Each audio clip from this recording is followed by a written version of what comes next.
to say this evening, most of them I collected from my grandfather, who died at the age of 103. Wow. Smoked pipe and loved women.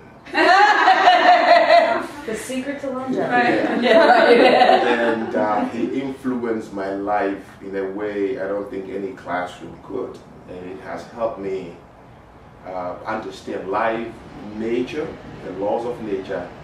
And he also was a very powerful voodoo priest. And so he raised me as a voodoo child. And so I became very close to nature until I started, of course, traveling to Western world, where, you know, glass and iron buildings and stuff like that. And he was a very funny man who was loved by the village. We had 5 clans of about 3,800 people, and he was the paramount chief. And I grew up with him, and I came to understand a lot of things, which I did not understand at the time when he would explain and talk, until I grew up and left, and everything started coming to me. And boy, it is powerful. He had said to me when we said, "Oh, Grandpa, this person died," I said, "Nobody dies, we just pass on. Only plants die when they can become trees." So he doesn't believe humans die. He said, when you leave, you don't die, you just pass on. And his name is still all over. People just come want to touch me because they said, "That was your grandfather?" And then they will say something. He's like alive in my village. Yes, people make music about him. People try to dress the way he throws his, they still do. And this man really brought me this, what has become my spiritual understanding of life and living. So that is about what I'm going to talk about, and then talk about, you know, other things, and then we go into talking about the body and food and everything else. But my understanding of nature and what I have lived, experienced, is yourself, the human being. That is nature. When you look at nature itself and study it carefully, and then you study the way your body is put together, it's a microcosm of the nature we are trying to now. How can we truthfully and very sincerely take care of nature, the external one, when we don't understand anything about that nature we take along with us every day? We don't like to look in the mirror because we don't like the way we look. Complain. You hold your nose and you treat it, "Oh my God, I wish I had some money to shape here and shape there." We do it all the time. Losing this powerhouse slowly, and yet we are, of course, beautiful people within. We all want to have one with nature, which means I have to have more gardens in my house and put a fish in aquariums. I can look at them, you know, but they don't talk to you and pretend your dog hears you, of course, and you say you have emotions and that kind of thing. Nature. But when has nature ever thought, let's go grab some human being and make it our pet, or the lions or the tigers? When have they even worried about us? That your dog have to love you because of your lipstick. And I've never seen anybody die because they didn't do a manicure. But we die always because of what comes out of us. And I don't eat this, I don't drink this, I don't do this. You see, I don't, but nothing that goes inside ever kills anybody. It is what comes out of you. Thought. My grandfather said it. Why would you say you don't eat this? What is wrong with it? When it goes inside you, your body already is in love with it. It is what you give it before you put it in. It is. He said, it's what you give it when you're looking at the table, the food, whether it's dog meat or rabbit meat or whatever it is. You look at it and you say, wow, somebody did this. It took about 1 hour in the kitchen and he's staring and making sure everything and put it on the plate, and you look at it. It is what you give it before you put it in. But we walk this earth starving the soul of, I don't eat this, I don't eat that, I don't smoke this, I don't smoke that, it kills me. Oh, it's information we're being given because somebody makes money out of it. What I'm saying is that the body you carry along with you is about but the only powerful natural law that you need to understand. What it does when you become one with the things that are on you. From your necklace to your earrings, to your hair, your fingernails, your toenails, your body. When you take a shower and you sit in your living room with your favorite lotion, how do you put it on and why are you putting it on? The question is, why the every week shampoo and the dressing of the hair? Why the lipsticks? Why the makeup? Why the beautiful nails? Why?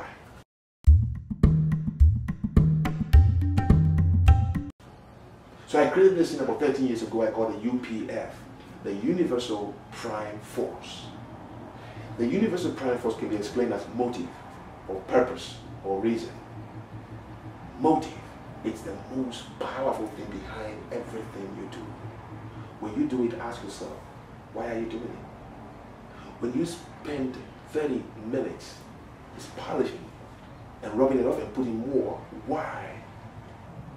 That is the question I was taught when I was just young and my grandfather said I was blue. Pops, that's what Papi we call it. You mean I have to ask everything? He said, if you don't, then why do you do it? If you don't ask before you do it, others would ask, but you won't be there. So they will replace the why with questions or answers for you, which is not your answer. And that becomes what they know. Or she's just materialistic.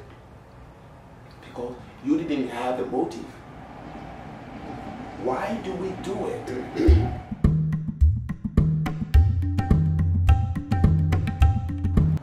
I used to tease my friends and I would say, let me see your sweater. And I said, who made it? And they might have had this sweater for 3 years, 4 years. And then they started to draw it down to look at who made it. I said, how long have you had it? What is the thread count? Is it nylon or wool or silk? What is it? And then they have to feel it first. But they've been wearing it.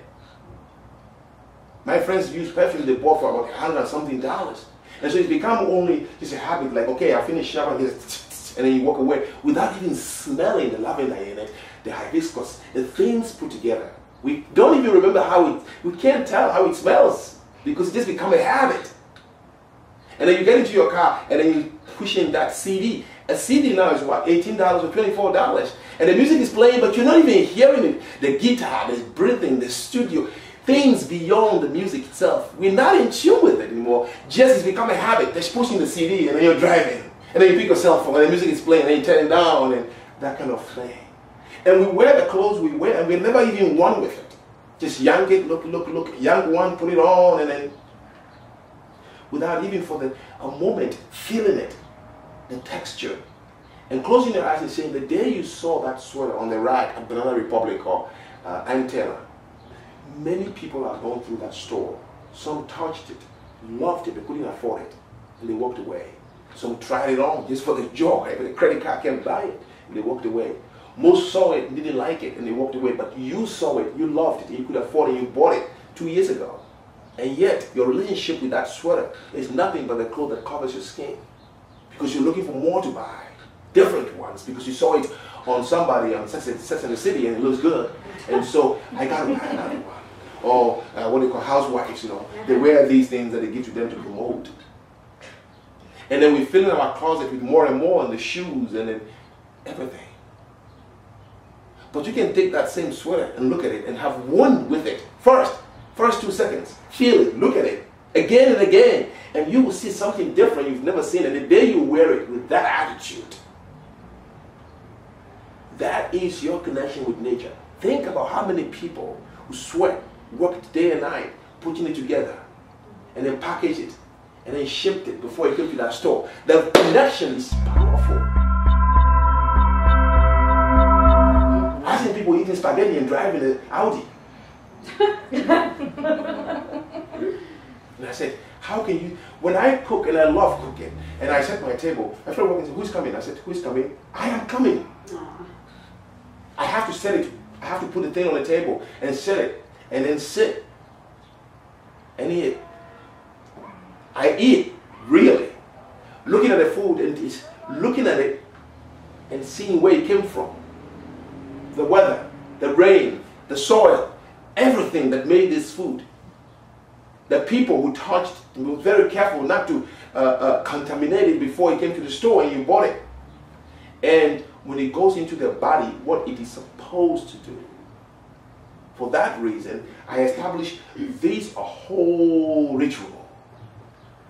It takes some people 3 hours to prepare lasagna and they consume it in just 8 minutes. 8 minutes.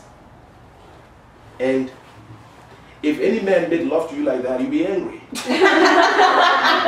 Damn straight. You prepared the house and the candles and everything you did, and he came and all he did was 8 minutes. But that is what we do with life itself.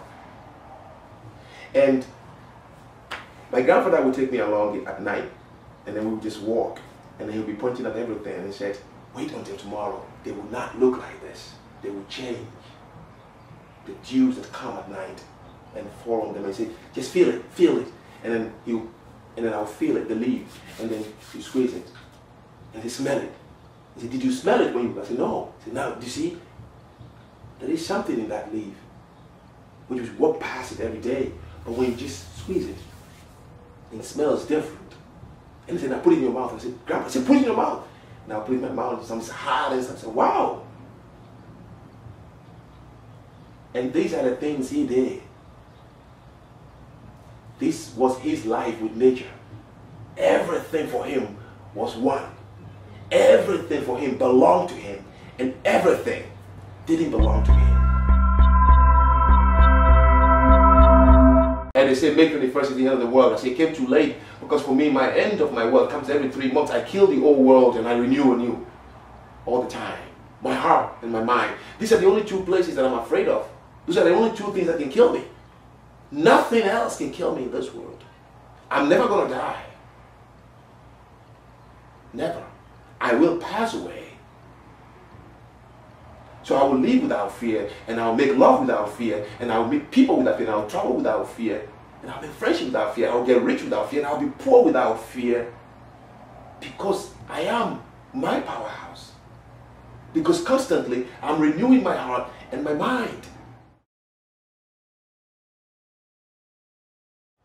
When was the last time you just decided to walk from your house to the other bus stop and shake hands with everyone? And the magic, what it does to the human body, the power that comes out of you, when they tell and look at you, is she crazy? Well, that alone is something. They say so because they can't do it. How we are so afraid of being ashamed of doing things, and of being babies. How we stand and not want to just hit someone. And that is the nature we have not conquered yet in us. 2 places we buy our ticket to, the mind and the heart.